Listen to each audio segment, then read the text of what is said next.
Alaikum Raḥmatullāhi Barakātuh. This is your brothers in Islam, Sazzad Hasan from Dārul Qur in Sydney, inshallah. Today we'll be discussing about the Tajweed, very basic of the Tajweed, what Tajweed is, you know, all the basics of Tajweed, inshallah. Let's start, okay? Okay. Alhamdulillahi Rabbil Alameen. Wassalātu wassalamu ala ashrafil anbiya'i wal mursalin.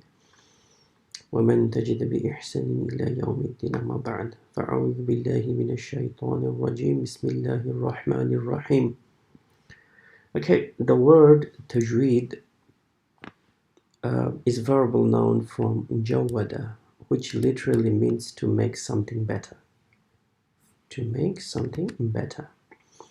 or to improve, which is basically refers to all the rules that governs the pronunciation of the Arabic letters that we use during the Quranic recitation, or any other Arabic letters used in any other purposes. Okay.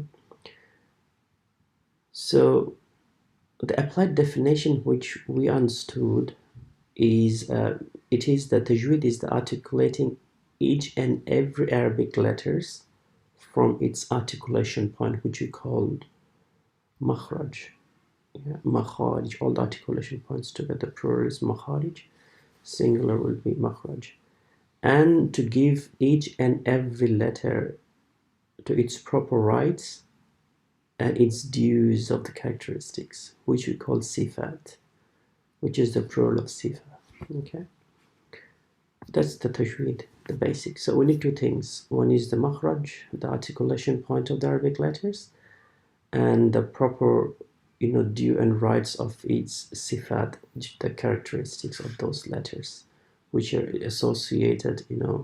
Some of them are the lazima, some of them are arida. Okay, meaning some of them are compulsory and some of them are temporary. All right. So someone can actually ask that the Rasulullah sallallahu alaihi wasallam recited the Quran with tajweed? That's the common question we have these days. It might come out anyhow. Yeah, let's see. When the Quran was revealed to the Prophet sallallahu alaihi wasallam, it was basically revealed with the tajweed, because tajweed is the intrinsic part of the language. In any language you can think of, it has their own tajweed built in the language. Okay, you can't separate the sound of the letter and the qualities associated with that letter from you can't. So it's definitely the Quran was revealed with the tajweed. There's no doubt about it. Okay. So when the Jibril alayhi salam recited the words of Allah, which is the Quran, the words of the Quran, to the Prophet Muhammad sallallahu alaihi wasallam, he recited basically in a certain ways, and he showed the Prophet sallallahu alaihi wasallam the ways in which it is actually permissible to recite the Quran, right? So it is upon us to observe those rules so that we recite it the way it was revealed to the Prophet sallallahu alaihi wasallam. Am I right? So these signs of tajweed, preserve the meaning of the revealed word of the Quran, which was actually revealed to the Prophet sallallahu alaihi wasallam, and gradually we're following it. Okay, it protects, this tajweed actually protects it from any alteration and retains the unique method of recitation. It deals with the accent, phonetics, rhythm, and tempo of the Quranic recitation. That's the very basic of the tajweed, the definition of tajweed you can think of. Okay, so now someone can ask, how many types of tajweed you have? Like, we have two types of tajweed. It's a tajweed ilmi and tajweed amali. Tajweed ilmi is such a science, in which the emission points of the Quranic letters and their attributes and rules to recite them correctly as well as beautifully are discussed.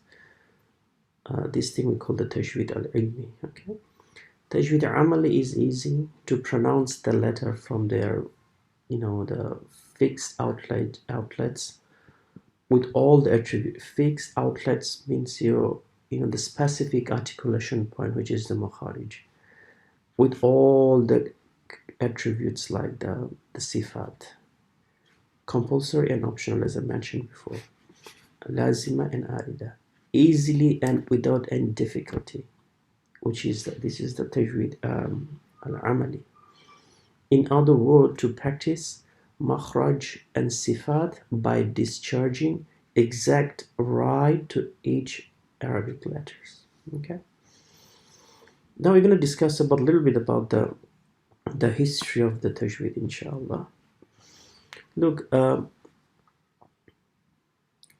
writing the science of tajweed actually started in the 2nd century, although it wasn't until the 4th century. 4th century, meaning 4th century is after the Hijrah, 4th century, that the tajweed actually started as a separate science by a man called Abu Mazahim al-Khaqani. He died in 320 after Hijri. Okay. However, before him, a man called Abu Ubaid al-Qasim ibn Salam al-Khurasani al-Harrawi. He was born in 154 after Hijri, and he died in 224 after Hijri. He was the first man to develop a recorded science for tajweed, giving the rules of tajweed names and putting it into the writing, along with all the Qira, the recitation of the Qur'an, in his book called Kitab al-Qira'at. Okay. He was born in a place called Herat, that's Harawi, Herat in Afghanistan, but he was died in Mecca, during the Abbasid period, Abbasid Khilafah. Okay, we can say just as we know the stars and the planets exist, but terms like, this is a star or this is a planet, etc. is new, This matter was always there, but the naming was actually been done later. Okay, different era, different names. All right. Similarly, the flowers and the plants are there, but the science gives terms and classifications. Okay. During the time of the Prophet ﷺ, there was no need for the people to study the tajweed, because they talked with what is known as tajweed today. It was actually natural to them, very natural to them. It is built in their language.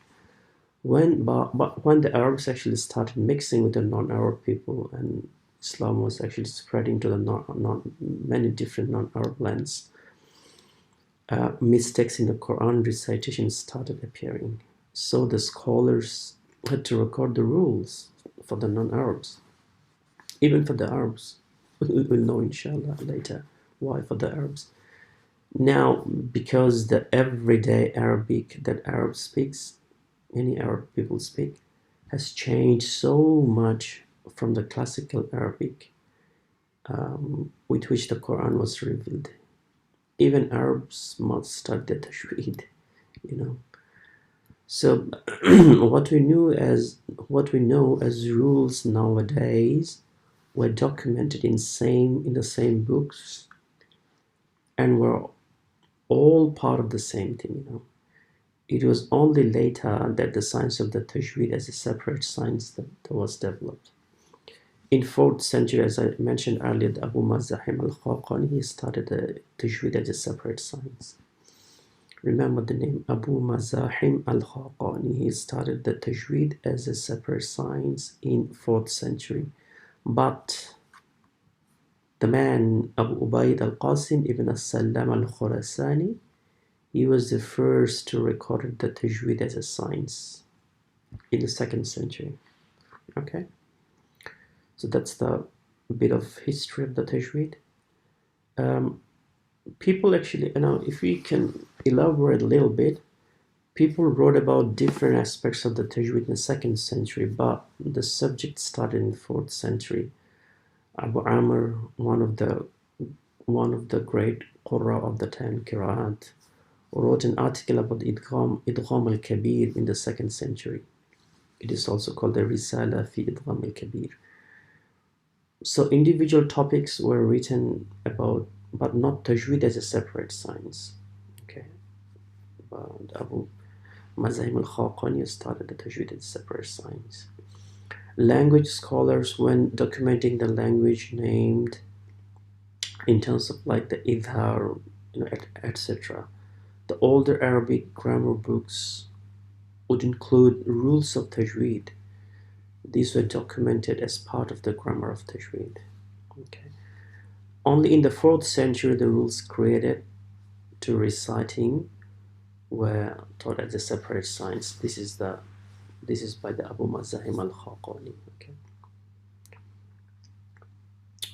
Initially, everything was actually orally passed down. Yeah. Nothing was in the written format. After a certain period, students were requesting things to be written, and that's when the poem were written.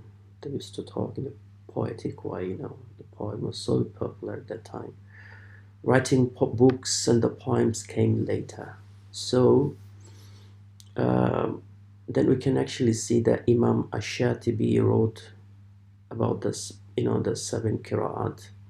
It's about 1173 lines or something, The poem by Abu Mazahim al-Khaqani still exists, exists these days. It's the first piece of the writing that spoke about the science of the Tajweed. It's not long, about 60 or something lines. He was the first to single out the Tajweed and write about it. Everything was already being taught and passed down. Yeah. The word Tajweed was not commonly used in early centuries. The word,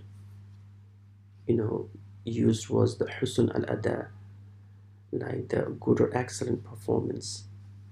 Even though the word Tajweed was being used, it wasn't common at the time.